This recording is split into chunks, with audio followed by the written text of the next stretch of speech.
दहेज के झूठे मुकदमे को हारने के बाद जो लड़की वाले होते हैं वो अपनी लड़की को लेकर सीधे उसके ससुराल पहुंच जाते हैं और वहां जाकर लड़की के सास ससुर से रो रो कर माफ़ी मांगने लगते हैं। इधर जो वो लड़की होती है वह भी अपने सास ससुर से माफ़ी मांगती है और कहती है कि मुझे अपने घर में रख लो, मैं तुम्हारी नौकरानी बनकर यहाँ पर रह लूँगी। लेकिन उतनी ही देर में उस लड़की का जो पति होता है वह वहाँ पर आ जाता है और इसके बाद इनके साथ कुछ ऐसा होता है जिसकी इन्होंने कल्पना भी नहीं की होगी। क्या हुआ था इससे आगे और किस वजह से इन लोगों ने झूठा मुकदमा दर्ज कराया था, पूरी सच्चाई के बारे में जानने के लिए वीडियो को अंत तक जरूर देखें।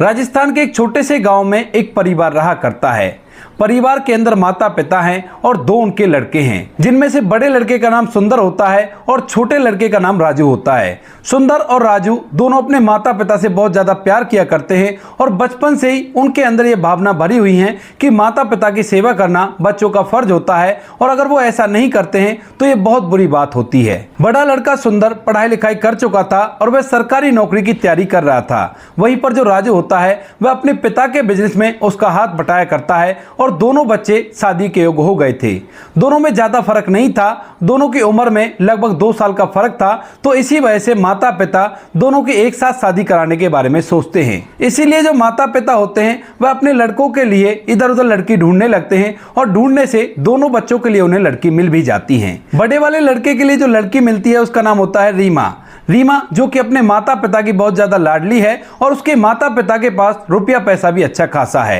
इधर जो दूसरा छोटा वाला लड़का होता है उसके लिए जो लड़की मिलती है उसका नाम होता है आशा। आशा के माता पिता ज्यादा पैसे वाले तो नहीं है, लेकिन उन्होंने अपनी बेटी को संस्कार भरपूर दिए हैं और इसी वजह से राजू के माता पिता को ये लड़की पसंद आ जाती है। और इसके बाद जो राजू के माता पिता होते हैं वो अपने बेटे के लिए आशा को भी पसंद कर लेते हैं। दोनों लड़कों के लिए लड़कियां पसंद कर दी गई थी और एक ही दिन का मुहूर्त निकालकर दोनों की एक साथ शादी करा दी जाती है। गाँव तो एक ही था जिसमें शादी होनी थी, लेकिन घर अलग अलग थे, अलग अलग परिवार थे। वहीं पर दोनों बच्चों की बारात एक साथ में जाती है और दोनों की शादी होकर वो दोनों अपनी अपनी दुल्हनों को लेकर वहां से अपने घर आ जाते हैं। शादी अच्छी तरह से संपन्न हो गई थी, कोई भी कैसी भी दिक्कत नहीं थी और शादी के बाद 2 बहुएं घर के अंदर आया करती हैं। जो बड़ा लड़का होता है सुंदर, वह अपनी जिंदगी को और भी ज्यादा बेहतर बनाने के लिए सरकारी नौकरी ही करना चाहता है। वहीं पर जो छोटा भाई होता है वह अब शादी के बाद पूरी तरह से पिता की दुकान को संभालने लगा है, क्योंकि पास ही के शहर में पिता की एक परचून की दुकान थी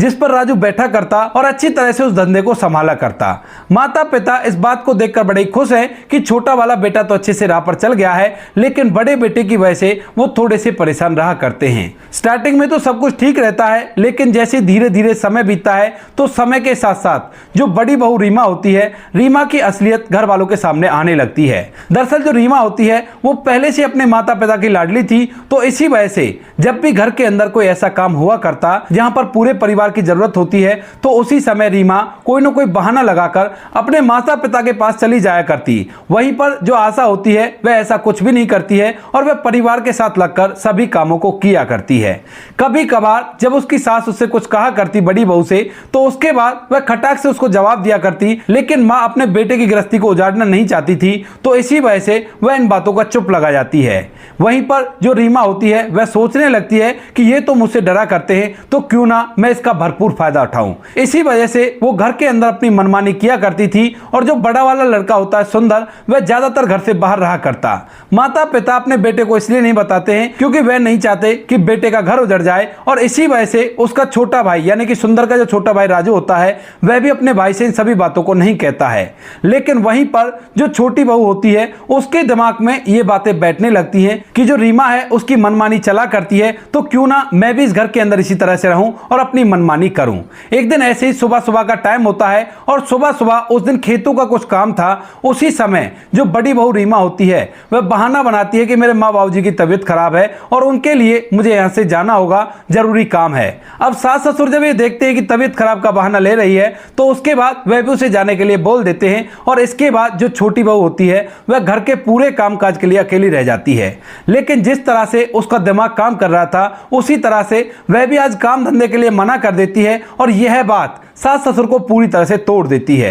इसके बाद शाम के समय जैसी बड़ी बहू जो अपने मायके में गई हुई थी वह भी वहां पर से लौट आती है। बड़ा लड़का भी आ गया था और इधर छोटा लड़का और उसकी पत्नी भी वहीं पर थे। जब माता पिता देखते हैं कि बड़ी बहू की वजह से छोटी बहू भी काम चोरी किया करती है तो वो दिन भर इस बारे में बहुत गहन सोच विचार करते हैं। वह सोच रहे थे कि हमने क्या सोचा था कि जब बहुएं घर के अंदर आ जाएंगी तो आराम से जीवन व्यतीत होगा, लेकिन यहां पर तो दोनों बहुएं इस बात की होड़ किया करती हैं। शाम को पूरा परिवार इकट्ठा हो गया था और उसी समय जो उन बच्चों का पिता होता है वह उनसे कहना चाहता है, लेकिन तभी उन बच्चों की मां उसे रोक लेती है और कहती है कि नहीं ऐसा मत करो, बच्चों का घर उधर जाएगा और ऐसा करना बिल्कुल भी ठीक नहीं है। इसी वजह से जो पिता होता है वह इस बारे में सोच जाता है और सोचने के बाद सब कुछ ऐसे शांत रहने देता है। लेकिन वहीं पर 5-6 दिन के बाद फिर से ऐसा ही कुछ होता है और इस बार जो छोटी बहू होती है जब उससे उसके ससुर जी खाना लाने के लिए कहते हैं तो वो साफ साफ मना कर देती है और कहती है कि तुम्हारी बड़ी बहू तो महारानी की तरह अपने मायके में जाकर बैठ जाती है,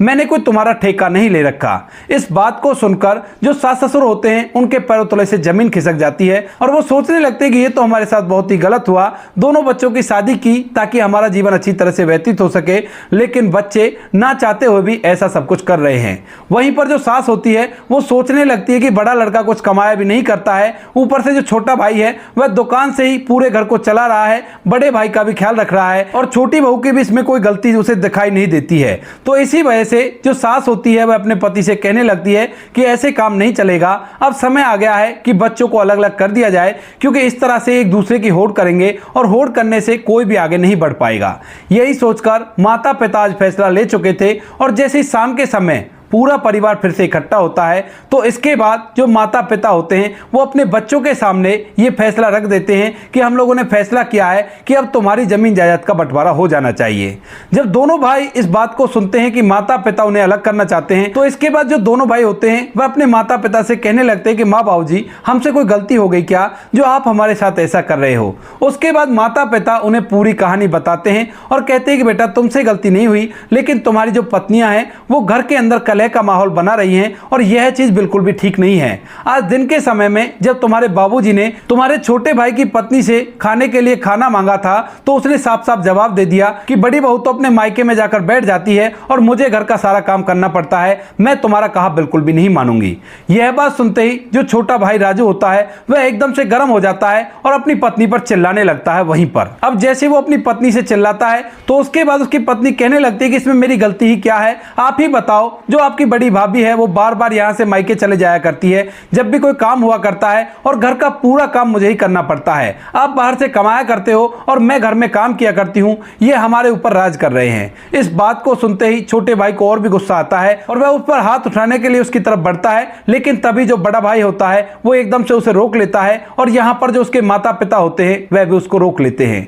माहौल थोड़ी देर के लिए शांत होता है, लेकिन उतनी देर में जो बड़ी बहू होती है वह वहां पर आकर बोलने लगती है और कहती है कि हम कौन सा तुम्हारी कमाई खा रहे हैं। हाँ हाँ बाबूजी बेशक से कर दो हिस्सा, हमें कोई आपत्ति नहीं है, हम भी अपना अलग से समय व्यतीत कर लेंगे। यह बात बड़े भाई सुंदर को बिल्कुल भी पसंद नहीं होती है और इसके बाद वह एकदम से जाकर अपनी पत्नी पर हाथ उठा देता है। इसके बाद छोटा भाई और माता पिता उसे रोकने के लिए भागते हैं, लेकिन इससे पहले वो काम को कर चुका था और कह देता है कि खबरदार अगर तूने हमारे परिवार के बारे में कुछ भी बोला तो। इसके बाद जो बड़ी बहू होती है वह और भी जोर जोर से बोलने लगती है और जब वह जोर से बोलती है तो सास ससुर उसको समझाने की कोशिश करते हैं, लेकिन वह उनसे भी उल्टा बोलने लगती है। जब बड़े बेटे पर यह बातें सहन नहीं होती तो उसके बाद वह उससे कह देता है कि निकल जाओ मेरे घर से और मैं तुम्हें बिल्कुल भी अपने घर में बर्दाश्त नहीं कर सकता। अगर तुम्हें इस घर में रहना है तो मेरे माता पिता की सेवा करनी होगी, वरना बेशक से तुम अपने मायके में रह सकते हो। अब बड़ी बहू को पीट भी दिया था और उससे घर से जाने के लिए भी कह दिया था। तो इसके बाद जो बड़ी बहू होती है अपना सामान पैक करती है और सामान पैक करने के बाद शाम के समय ही वहां से अपने मायके के लिए निकल जाती है। जब बड़ी बहू मायके चली गई थी तो उसके बाद जो छोटी बहू होती है उसके दिमाग में भी अलग अलग तरह की बातें चलने लगती हैं और वह सोचती है कि अब तो घर मेरे हिसाब से चलेगा, जैसा मैं कह दूंगी वैसा ही घर वाले मान लेंगे। और इसी वजह से दूसरे दिन सुबह सुबह जब बड़ा भाई अपनी पढ़ाई लिखाई के लिए चला जाता है और छोटा भाई अपनी दुकान पर चला जाता है, उसके बाद जो छोटी बहू होती है वो घर के अंदर अलग तरह का व्यवहार करने लगती है। उसने अपने अपने कपड़े धो लिए थे और अपनी सास और ससुर के कपड़े अलग छोड़ दिए थे। यह बात जब उसकी सास देखती है तो घर के कलेश कलेश को शांत करने के लिए उसी समय उन कपड़ों को लेकर धोने लगती है, लेकिन कहीं ना कहीं से एक पड़ोसी उसको फोन कर देता है उस छोटे लड़के को और कहता है कि तुम्हारी माँ तो अपने कपड़े हाथों से धो रही है, ये क्या हो रहा है, जब तुम्हारी पत्नी घर में है तो ऐसा बिल्कुल भी अच्छा नहीं लगता। यह बात सुनते ही राजू फौरन से वहां से भागा दौड़ा अपने घर आता है और घर आकर जब अपनी माँ को कपड़े धोते हुए देखता है तो उससे पूछने लगता है कि माँ कपड़े तुम क्यों धो रही हो। तो उसके बाद वह कहती है कि बेटा कोई बात नहीं, मैं ठाली ही तो रहा करती हूँ, अपने कपड़े खुद धो लूंगी तो इसमें बुराई क्या है। लेकिन वहीं पर जो वह बेटा होता है वह सीधा अपनी पत्नी के पास जाता है और उससे पूछने लगता है कि तुम्हें जरा भी शर्म नहीं आई, जब मेरी बूढ़ी माँ अपने कपड़े हाथ से धो रही है तो तुम क्या कर रही हो। तो वो कहने लगती है कि मैं तुम्हारे घर की नौकरानी नहीं हूं, मैं आज से तुम्हारे माता पिता का कोई भी कहा नहीं मानूंगी और घर के अंदर मैं केवल तुम्हारे लिए और अपने लिए खाना बनाऊंगी, इनके लिए खाना भी नहीं बनाऊंगी। इस बात को सुनकर जो छोटा लड़का राजू होता है वह अपनी पत्नी पर चिल्लाने लगता है, लेकिन उसी दौरान उसकी माँ वहां पर आ जाती है और अपने बेटे को अपनी कसम दे देती है और कहती है कि बेटा तुझे मेरी कसम है, अगर तूने अपनी पत्नी से कुछ भी कहा तो हम अभी ऐसे हैं, हम अपने काम को कर सकते हैं, तो चुपचाप इसे घर के अंदर रहने दे, वरना ना जाने लोग क्या क्या बातें बनाएंगे कि देखो पहले तो एक बहू चली गई और उसके बाद दूसरी बहू चली गई, इन लोगों को बहुओं को रखना ही नहीं आता है। इस बात को सुनकर जो छोटा लड़का होता है वह अपनी माँ की कसम के जरिए चुप रह जाता है, लेकिन अपनी पत्नी से बात तक नहीं करता है। शाम होती है और शाम के समय जो छोटा लड़का होता है वह बिल्कुल भी खाना नहीं खाता है और भूखे पेट अपनी पत्नी से नाराज होकर सो जाता है। अब रात के समय तो पत्नी को भी गुस्सा था, जैसी सुबह होती है सुबह सुबह वह उसे नाश्ता करने के लिए कहती है तो जो पति राजू होता है वह मना कर देता है, कहता है कि नहीं, जब तक तुम मेरे माता पिता का खाना नहीं बनाओगी तब तक मैं खाना बिल्कुल भी नहीं खाऊंगा, तुम्हें खाना है तो बेशक खा लो लेकिन मैं भूखा रहूंगा, क्योंकि जब तुम मेरे माँ बाप की सेवा नहीं कर सकती तो तुम्हें कोई हक नहीं है मेरे लिए खाना बनाने का। यह बात सुनकर जो छोटी बहू होती है वह एकदम से झिल्लाने लगती है और कहती है कि हाँ ठीक है, अगर ऐसी बात है तो मैं ही तो बुरी हूं ना, मैं यहां से चली जाती हूं। ऐसा कहकर वो अपना सामान पैक करने लगती है, लेकिन जैसे वो अपना सामान पैक करती है और अपने पति के सामने खड़ी होकर कहती है कि मैं जा रही हूं, देख लेना एक बार चली गई तो फिर वापस नहीं आऊंगी। छोटा लड़का राजू जो होता है वो कह देता है कि ठीक है कोई बात नहीं, अगर तुम मेरे माँ बाप की सेवा नहीं कर सकती तो बिल्कुल भी मैं तुम्हें अपने पास नहीं रख सकता। माता पिता भी बाहर किसी काम से गए हुए थे और इसके बाद जो छोटे लड़के की पत्नी होती है वह भी वहां से रूठकर मायके चली जाती है। अब दोनों बच्चों की पत्नियां मायके जा चुकी थी, इधर जो बड़ी बहू होती है वह अपने घर पर जाकर अपने माता पिता को उल्टी सीधी बातें सिखा देती है और कहती है कि वो लोग मुझे बहुत ज्यादा परेशान किया करते हैं और उन लोगों ने मेरा जीना हराम कर रखा है, मैं वहां पर बिल्कुल भी नहीं जाऊंगी। अब जब माता पिता देखते हैं कि दोनों बच्चों का घर उजड़ गया है और दोनों की पत्नियां रूठकर मायके चली गई हैं तो उन्हें इस बात का बड़ा ही बुरा लगता है। अभी तक छोटी बहू को जाए हुए लगभग 7 से 8 घंटे ही बीते थे, लेकिन उतनी ही देर में जो छोटी बहू होती है वह अपने माता पिता के साथ वापस उनके घर में आ जाती है। अब जब माता पिता ये चीज देखते हैं कि छोटे लड़के की पत्नी वापस आ गई है तो इसके बाद उन्हें इस बात की बड़ी खुशी होती है, लेकिन उतनी देर में जो छोटी बहू के माता पिता होते हैं वह आकर उनसे माफी मांगने लगते हैं और कहते हैं कि समधी जी हमें माफ कर दो। इस बात को देखकर राजू भी पूरी तरह से हैरान हो जाता है और यहाँ पर जो उसके माता पिता होते हैं वह भी हैरान हो जाते हैं। इसके बाद जो छोटी बहू का पिता होता है वह कहने लगता है कि ये तो बावली हो गई है, हमारी बच्ची है और बच्ची समझ के इसे माफ कर देना, ये इससे पहली गलती हो गई है और ये इसके लिए खुद भी माफी मांगेगी। इसके बाद जो छोटी बहू होती है वह अपने सास ससुर और अपने पति से माफी मांगती है और कहती है कि मुझे माफ कर दो। अब पति जब अपनी पत्नी को माफी मांगता हुआ देखता है तो उससे मुंह मोड़कर वहां से चला जाता है, लेकिन वहीं पर जो सास ससुर होते हैं वह उसे माफ कर देते हैं और अपने घर में रख लेते हैं। दरअसल जब छोटी बहू रूठकर अपने मायके गई थी तो वहां जाते ही इसके माता पिता ने इसे खरी खोटी सुनानी चालू कर दी थी और कहा था कि अगर तू रूठकर आई है तो इस घर के अंदर तुम्हारी कोई भी जगह नहीं है और तूने हिम्मत ही कैसे की रूठकर यहां पर आने की, क्योंकि वो लोग सामाजिक थे और उन्हें पता था कि अगर बेटियां रूठकर आया करती हैं तो उनमें सारा फॉल्ट ससुराल वालों का नहीं हुआ करता। इसके बाद वह अपने माता पिता के सामने रो रो कर उनसे माफी मांगने लगती है और कहती है कि बाबूजी मैं क्या करूं, अब तो मैं रूठकर आ गई, अब मैं उल्टी कैसे जाऊं वहां पर। तो माता पिता उसे खुद लेकर यहां पर छोड़कर जाते हैं और इसके बाद वह घर के अंदर रहने लगती है। अब ससुर जब ये देखता है कि छोटी बहू तो वापस आ चुकी है तो इसके बाद वह बड़ी बहू को मनाने के लिए भी जाता है, लेकिन वहां पर बड़ी बहू ने अपने माता पिता को पहले से ही इस बात के लिए पूरा भड़का रखा था और जैसे वो वहां पर पहुंचता है तो उसके बाद बड़ी बहू के घर वाले उसे खरी खोटी सुनाने लगते हैं। वह खूब उनसे मिन्नतें करता है, लेकिन वो उसकी एक नहीं सुनते हैं और जो बड़ी बहू होती है वह भी उसके साथ जाने से मना कर देती है। इसके बाद जो सुंदर के पिता होते हैं वह वहां से अपना मायूस चेहरा लेकर वापस आ जाते हैं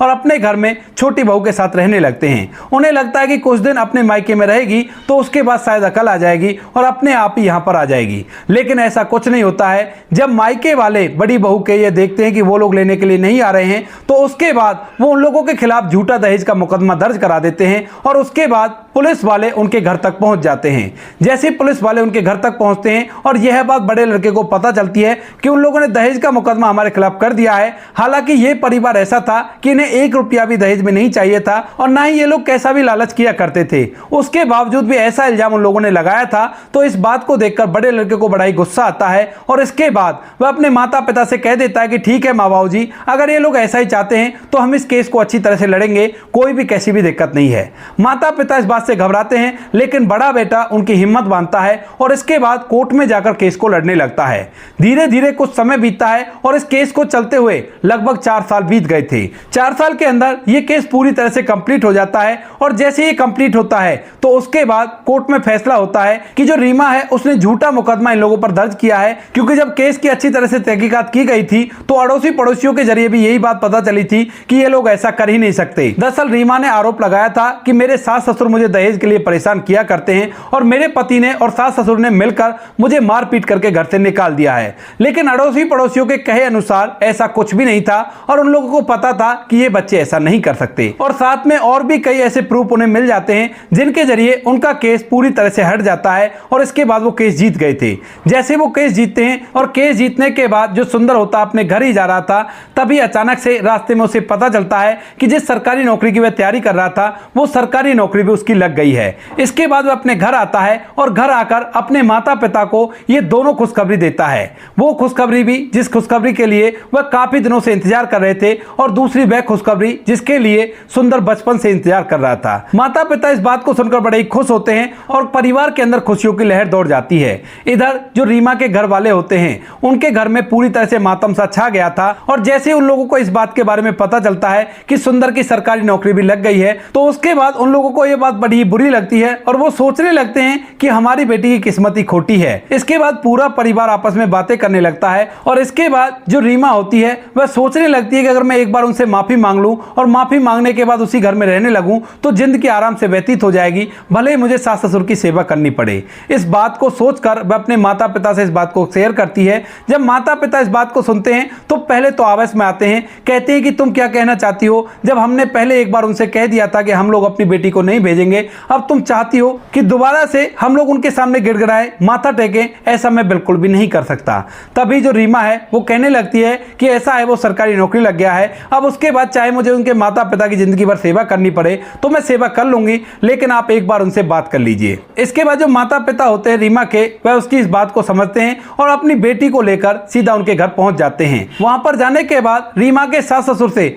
वो लोग रो रो कर माफी मांगने लगते हैं, लेकिन जो रीमा के सास ससुर होते हैं वह पहले तो उन्हें अपने घर के अंदर घुसने से मना कर देते हैं, क्योंकि 4 साल से उन्होंने बहुत कुछ झेला था। इसके बावजूद भी जब वो लोग माफी मांगते हैं तो वो कह देते हैं कि देखो इस बात का फैसला हम नहीं कर सकते, इस बात का फैसला हमारा बेटा करेगा, अगर उसे अच्छा लगेगा तो वो आपकी बेटी को रख लेगा, अगर नहीं लगा तो वो बिल्कुल से मना कर देगा, क्योंकि हमने ना तो बच्चे से कोई ऐसी बात की है और ना ही हम उससे इस बारे में कुछ बात करना चाहते हैं। ये बातें चली रही थी, लेकिन तभी अचानक से सुंदर जो बाहर किसी कागजी कार्रवाई को करने के लिए गया था वह एकदम से वापस आता है और वापस आने के बाद जैसे अपनी पत्नी को घर के अंदर देखता है तो एकदम से आग बबूला हो जाता है और उसे धमकाकर वहां से भगाने लगता है। जब पत्नी इस बात को सुनती है तो एकदम से अपने पति के पैर पकड़ती है और रो रो कर उससे माफी मांगती है, कहती है कि मुझे माफ कर दो, मैं तुम्हारे घर में नौकरानी बनकर रह लूंगी, लेकिन तुम मुझे अपने घर में रख लो। लेकिन सुंदर साफ साफ मना कर देता है और कहता है कि तुम्हारी वजह से मेरे 4 साल इतनी बुरी तरह से बर्बाद हो गए